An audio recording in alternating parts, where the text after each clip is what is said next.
Hi, I'm Ashton Farrell, park guide at Ulysses S. Grant National Historic Site. I'm standing at Lyon Park in South St. Louis, and with this video, we're going to explore a crucial event at St. Louis in the beginning of the Civil War. Following the election of Abraham Lincoln to the presidency in November 1860, 7 southern states attempted to secede from the Union. This situation erupted into actual war when Confederate forces fired on Fort Sumter in Charleston Harbor on April 12, 1861.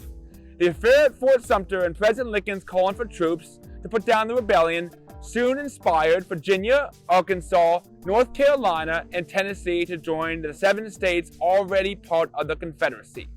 Yet the loyalties of the so-called border states of Delaware, Maryland, Kentucky, and Missouri were very much in question after Sumter. Would these states follow their sister slave states in the Confederacy, or would they hold their allegiance to the United States?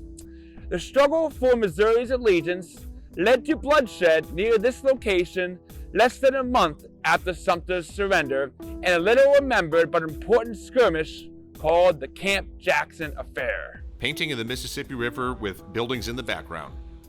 Missouri had close political and economic connections with southern slave states, especially among cities along the Mississippi River Valley.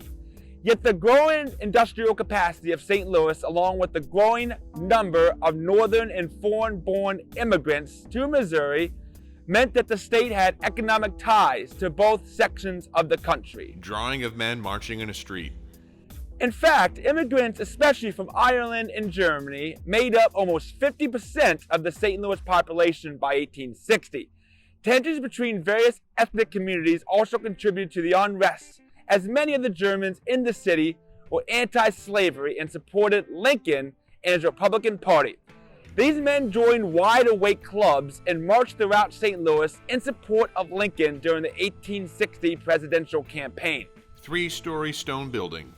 St. Louis was also the home of the St. Louis Arsenal, which supplied the largest supply of military equipment west of the Mississippi, including muskets, cannon, gunpowder, cartridges, and weapons manufacturing capabilities.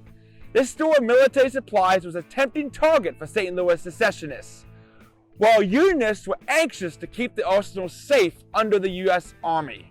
Bearded man wearing suit. During this tense time, Missouri's pro-Confederate governor, Claiborne Fox Jackson, tried to maneuver Missouri towards secession. He began organizing a state militia called the Missouri State Guard. While this militia was not yet affiliated directly with the Confederacy, they began utilizing Confederate resources to threaten the St. Louis arsenal. They were able to procure 4 cannons and ammunition from a captured federal arsenal in Baton Rouge, Louisiana, that had been shipped to them by Confederate agents. Soldiers laying in formation in military base. Meanwhile, over 700 members of the State Guard formed a camp 7 miles away from the arsenal in a grove on the edge of St. Louis named Camp Jackson. This camp was located on Lindell Boulevard, where the campus of St. Louis University is located today. From Camp Jackson, these militiamen and their weaponry bore hostile intentions toward the St. Louis Federal Arsenal. While Governor Jackson was working to push Missouri into the Confederacy, a state constitutional convention in March voted 98-1 against Missouri secession.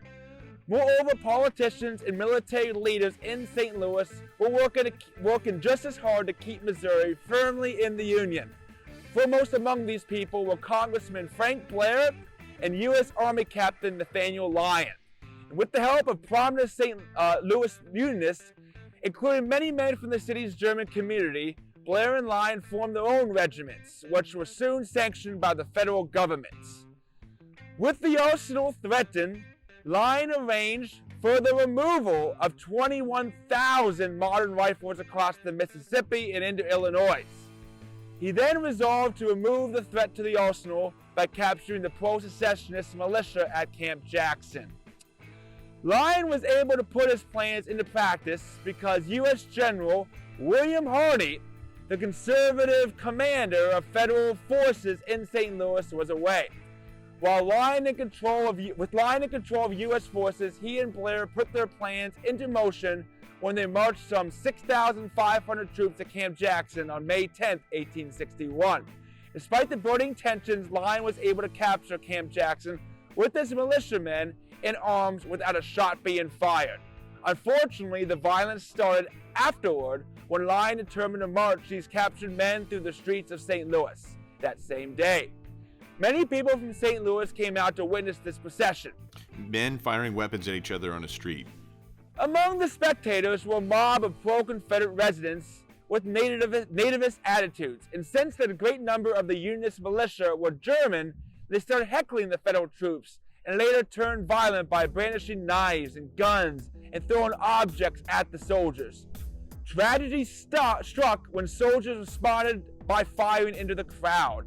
This violent, chaotic scene ended with the deaths of 28 civilians and 2 soldiers. Many more were injured, and sporadic violence continued for another day with 6 more deaths.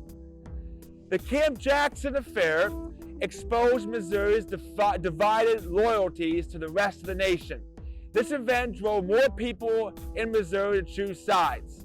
Some residents agreed with former Governor Sterling Price, who later joined the Confederacy in large part because of the Camp Jackson affair. However, Lyon's bold move secured St. Louis for the Union, a point that General Ulysses S. Grant acknowledged in his personal memoirs. While the Confederacy tried several times to capture St. Louis during the Civil War, they never succeeded in this effort. Statue featuring soldiers and horse. Today at Lyon Park, a statue erected in 1929 commemorates General Lyon's efforts to secure Missouri for the Union. Text reads music, Dirt Roads by Kevin MacLeod, Slow Burn by Kevin MacLeod. Images, Missouri Historical Society, Wikimedia Commons, and Wikipedia. National Park Service logo.